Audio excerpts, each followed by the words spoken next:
Marina adjusted her seatbelt for the third time in 5 minutes, her fingers trembling imperceptibly as she watched the rain streak down the windshield of her Honda Civic. The engine hummed softly in the parking lot across from the apartment building where she'd grown up, but she couldn't bring herself to turn off the ignition. 20 years.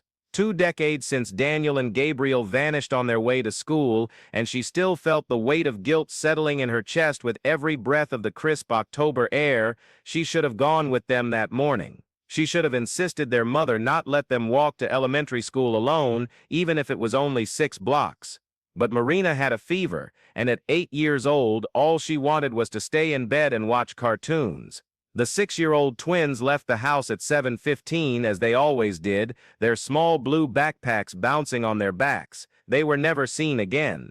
Her phone vibrated on the passenger seat, interrupting her memories. It was James, her husband of 2 years, probably worried about her leaving the house at 5 a.m. on a rainy Friday. Marina ignored the call and finally switched off the engine. The ensuing silence was deafening, filled only with the sound of raindrops drumming on the car roof and her own ragged breathing. She hadn't been back to that neighborhood since the twins' memorial service, 5 years after their disappearance. The police had officially closed the case, classifying it as an abduction with probable homicide, but they never found the bodies. Her parents divorced 2 years later, unable to bear the weight of the loss and mutual blame. Her mother moved to Oregon. Her father simply vanished from her life. Marina spent her adolescence in foster homes, carrying the secret that she felt responsible for her brother's deaths. Now at 28, she worked as a child therapist in Boston, dedicating her life to helping other traumatized children. It was a form of penance, James always said, though never cruelly. He didn't know the whole truth about that October morning. Nobody did. Marina got out of the car and walked toward the 3-story building where she'd grown up. Apartment 2B still had the same faded yellow curtains in the living room window. A Mexican family lived there now. She could hear salsa music playing softly and the smell of seasoned food escaping from the cracks in the door. She stopped in front of the first-floor mailbox, where a sign read Ramirez, 1A. That's where it all started to unravel again. 3 days earlier she'd received a strange call. The voice on the other end of the line belonged to an older man, hesitant, with a southern U.S. accent. "Are you Marina Foster, sister of Daniel and Gabriel Foster?" Her heart had leaped. No one had spoken the twins' names to her in years. "Who is this?" "My name is Robert Ramirez. I live in the apartment where you used to live. I found something in my mailbox today that I think belongs to you." Marina had scheduled a meeting with him for that morning, but when she arrived at the building, she discovered that Robert had unexpectedly left town. A second-floor neighbor, an Italian woman named Mrs. Benedetti, explained that he'd left an envelope for her. "He said it was urgent," the woman murmured, extending a stained brown envelope. "He seemed very nervous, you know? He kept saying he didn't want to get involved in anything strange." Marina took the envelope with trembling hands and returned to her car before opening it.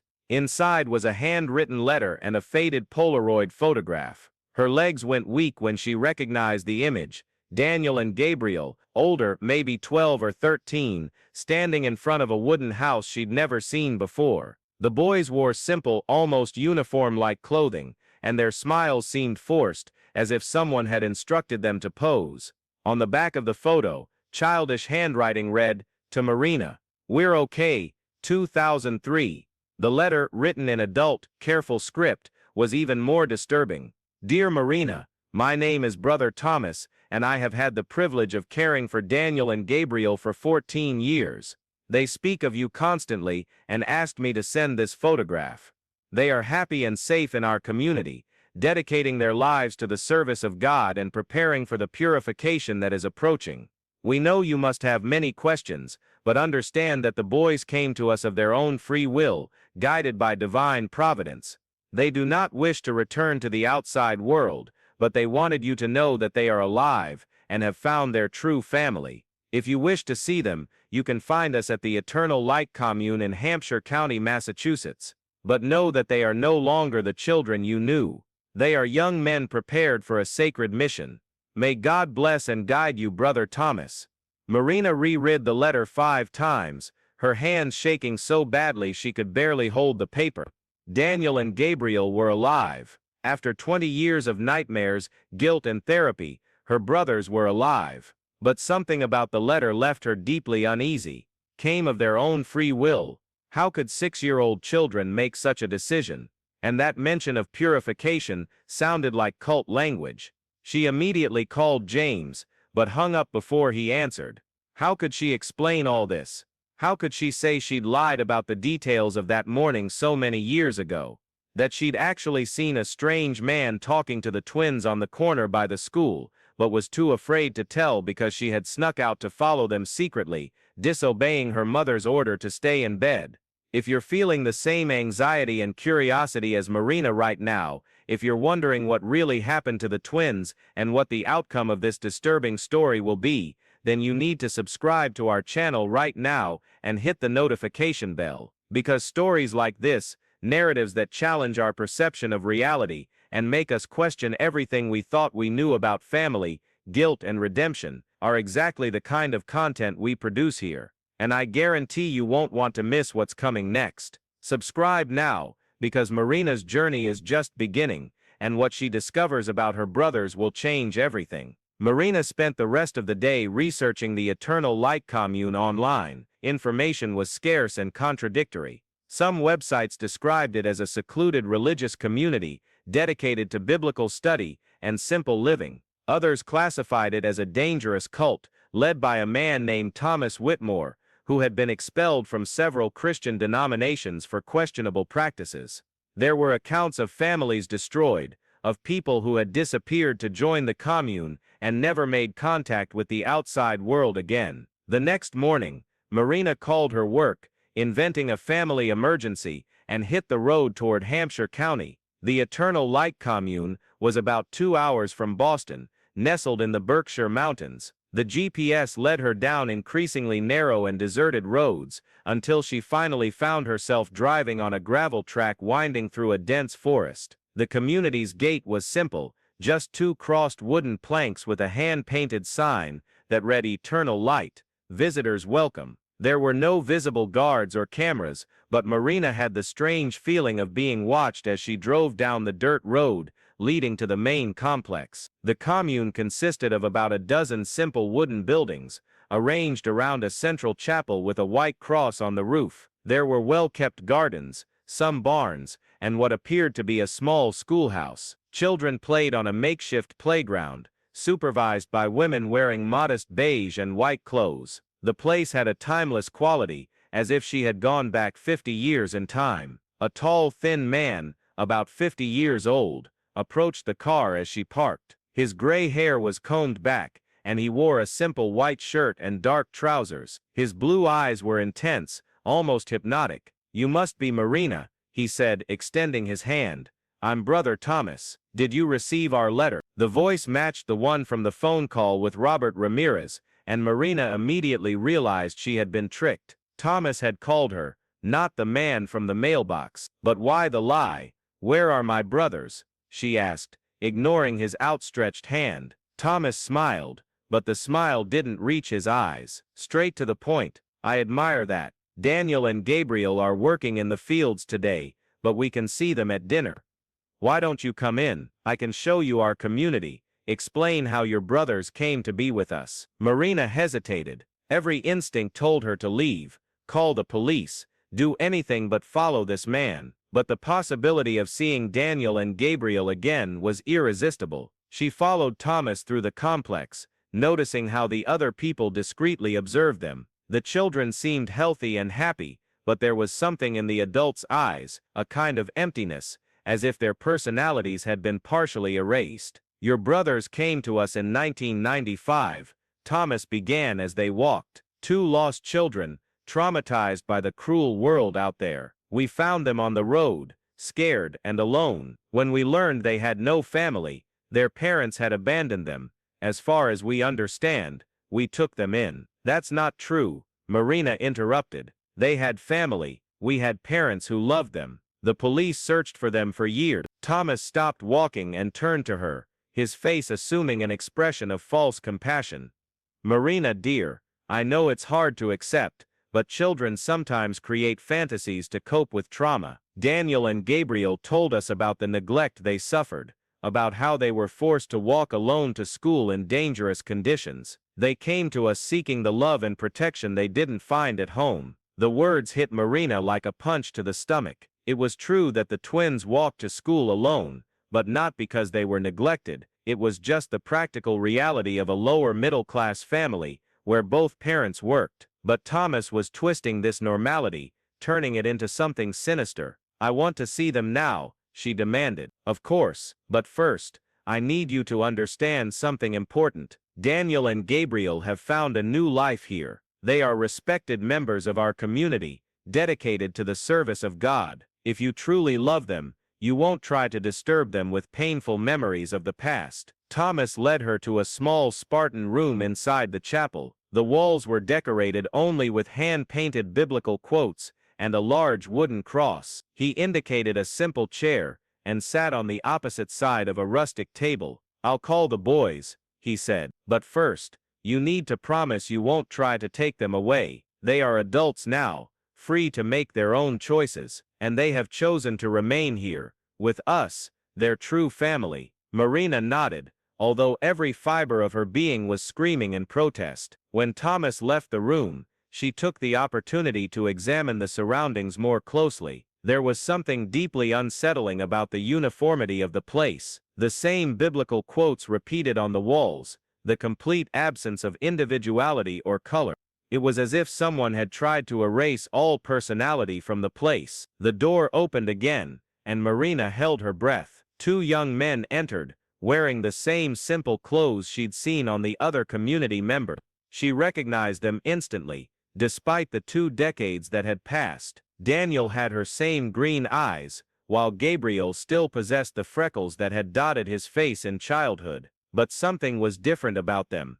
A robotic quality to their movements, a lack of spontaneity that left her deeply uneasy. "Marina," Daniel said, his voice strangely monotone, "Brother Thomas told us you came to visit." She stood abruptly, tears streaming down her face. "Daniel, Gabriel, you have no idea how much I've missed you. We searched everywhere for years. Mom and Dad, our mother and father are God, and Brother Thomas," Gabriel interrupted, his expression remaining unchanged. "The family we had before was an illusion of the corrupt world. Here, we found our true calling." The words sounded rehearsed, as if they'd been repeated hundreds of times. Marina looked at her brothers, searching for any trace of the playful children she'd known, but found only 2 empty vessels, like human shells filled with someone else's ideology. "Do you remember me?" she asked. Desperate. "Do you remember the bedtime stories I used to tell you? Our hideout in the attic? Our secret code?" For a brief moment, something flickered in Daniel's eyes, a shadow of recognition, perhaps of longing. But Gabriel quickly put a hand on his brother's shoulder, and Daniel's expression hardened again. "Those are memories from before our enlightenment," Gabriel said. "Brother Thomas taught us that we must leave the past behind to fully embrace God's plan for our lives." Thomas reappeared in the doorway, smiling with satisfaction. "As you can see, Daniel and Gabriel have found peace here. They dedicate their lives to the service of the community and to preparing for the great purification that is coming." "What purification?" Marina asked, though a part of her didn't want to know the answer. "The end times are near," Thomas replied, his eyes gleaming with fanatical fervor. "God has revealed to us that those who remain pure will be saved, while the corrupt world will be destroyed. Our community will be one of the few safe havens when the final days arrive." Marina felt nausea rising in her throat. It was worse than she'd imagined. Not only had her brothers been abducted and indoctrinated, but they were being prepared for some kind of mass suicide or apocalyptic violence. "I want to speak to them alone," she demanded. Thomas shook his head. "That wouldn't be appropriate. Daniel and Gabriel have taken vows of purity and total dedication to the community. Outside influences could compromise their spiritual commitments." "Outside influences," Marina exploded. "I'm their sister. I have more right to speak to them than you do." "You are a stranger now," Gabriel said coldly. "Part of a world we chose to leave behind." The words cut Marina deeper than any physical wound could. She looked at the two young men who had been her younger brothers,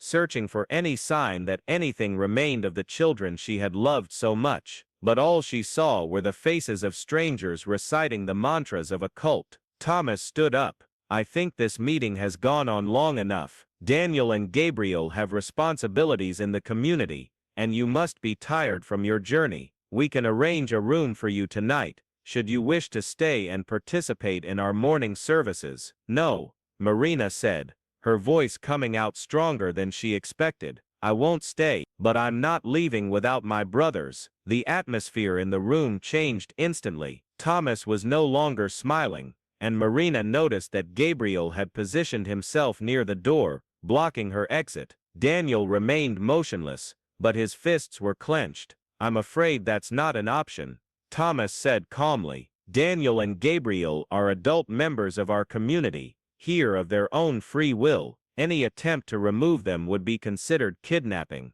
Marina realized she'd walked into a trap. Thomas had never intended to let her leave peacefully. The letter, the envelope in the mailbox, it had all been carefully orchestrated to bring her here.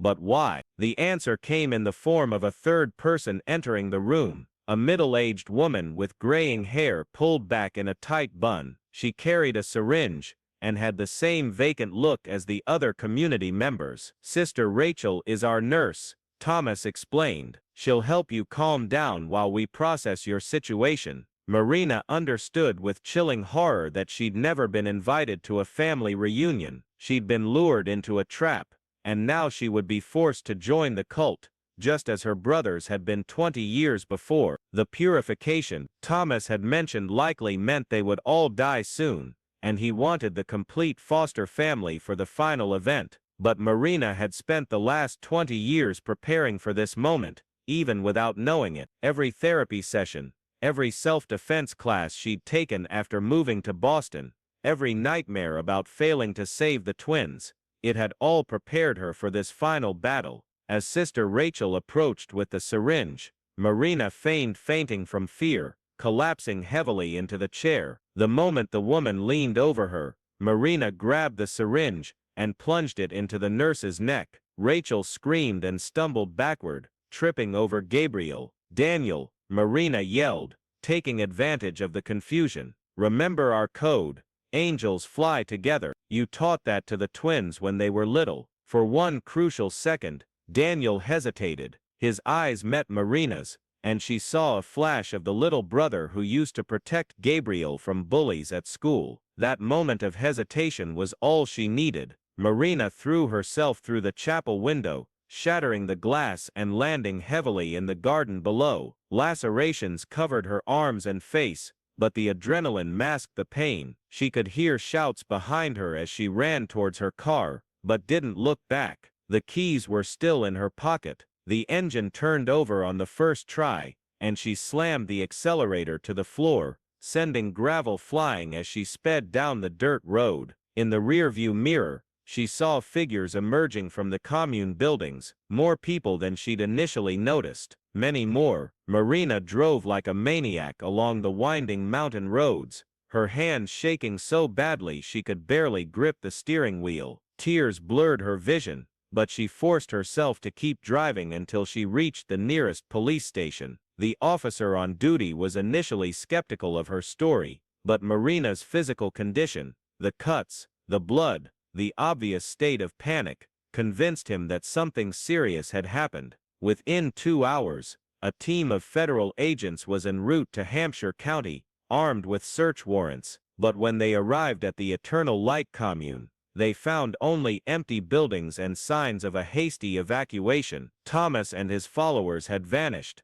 taking Daniel and Gabriel with them. The only clue they left behind was a note pinned to the chapel door, written in the same meticulous script as the original letter. The purification has begun. Those who are pure will ascend, while the corrupt world burns. Marina, you could have joined your true family, but you chose damnation. When the end comes, remember that your brothers died knowing you abandoned them once more. Marina spent the next few weeks working with the FBI, providing every detail she could recall about the commune and its members. The investigation revealed that Thomas Whitmore had led similar communities in at least 4 different states, always disappearing when the authorities closed in. There was a pattern. He targeted broken families, lost children, desperate people seeking belonging, and periodically, entire communities vanished, presumably dead in mass suicides that never left any bodies behind. But Marina began to suspect there was something more. Thomas's words about ascension and purification didn't sound like suicide talk. They sounded like escape talk. What if he wasn't killing his followers, but simply moving them to even more remote locations? What if Daniel and Gabriel were still alive somewhere, waiting to be rescued? 6 months after the confrontation at the commune, Marina was at her home in Boston when the doorbell rang. James was at work, and she wasn't expecting anyone. When she opened the door, she found a thin young man in his 20s, with dark hair and familiar green eyes. "Marina," he said hesitantly. "It's me, Daniel." She nearly fainted. The man in front of her looked years older than when she'd last seen him at the commune, as if he'd lived a lifetime of suffering in the intervening months. His eyes no longer held that vacant quality. They were filled with pain, fear, but also a humanity that had been absent before. "How did you—" she began, but he interrupted her. "I escaped 3 weeks ago, Gabriel." His voice cracked. "Gabriel wouldn't come with me. He still believes in Thomas, still thinks the family we had before was a lie. But I remember everything now, Marina. I remember you telling stories. I remember our secret code. I remember the morning we disappeared." Daniel stepped into the house, walking like a much older man. "Thomas was drugging us," he continued. "For years he put something in our food that kept us confused, obedient. Only when the commune moved again, and supplies ran low, did my mind start to clear. That's when I realized what he'd done to us." Marina hugged her brother, feeling him tremble against her. "Where's Gabriel? Can we save him too?" Daniel shook his head sadly. "He chose Thomas. When I tried to convince him to run away with me, he turned me in. I had to leave him behind or we both would have died." They spent hours talking, Daniel slowly piecing together 20 years of lost memories as Marina filled in the gaps about what had happened to their family after the twins' disappearance. It was painful for both of them, but also healing, like stitching up a wound that had remained open for 2 decades. But there was always the shadow of Gabriel looming over them. Daniel explained that Thomas had developed a new plan. Instead of mass suicides, he was now recruiting young people for acts of domestic terrorism, convincing them that it was their divine mission to purify the world through violence. Gabriel had become one of his most dedicated lieutenants. "He's not my brother anymore," Daniel said, tears in his eyes. "At least, not the brother you knew. Thomas turned him into something else, something dangerous." Marina held Daniel's hand, feeling the full weight of the last 20 years settle upon her. She had regained one brother, but lost another forever.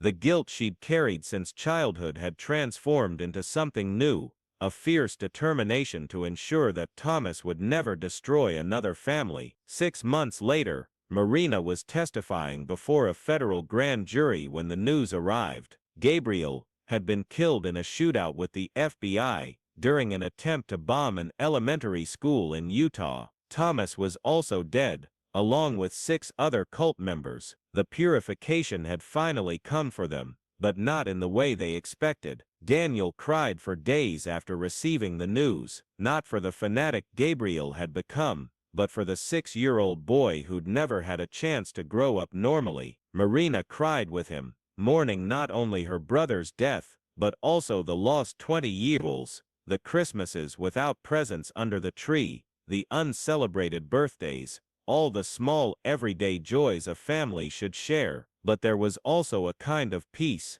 The search was over. Daniel was safe, rebuilding his life with the help of intensive therapy and the unwavering love of Marina and James. Gabriel was at peace, finally free from Thomas's poisonous influence, and Marina had learned to forgive herself for the guilt she'd carried for so long. On the night of the first anniversary of Gabriel's death, Marina sat in her backyard, gazing at the stars and holding an old photograph of the three foster siblings together. Daniel had joined her, and they remained in comfortable silence for a long time. "Do you think he remembers us?" Daniel finally asked. "In the end, do you think Gabriel remembered who we used to be?" Marina considered the question carefully. "I hope so," she said. "I need to believe that somewhere inside him, our little brother still existed, and that now he's free." Daniel nodded, and they continued watching the stars in silence. The story of the foster twins had finally reached its end, not with the happy ending Marina had dreamed of for 20 years, but with a kind of resolution that allowed her and Daniel to move on. Sometimes, she reflected,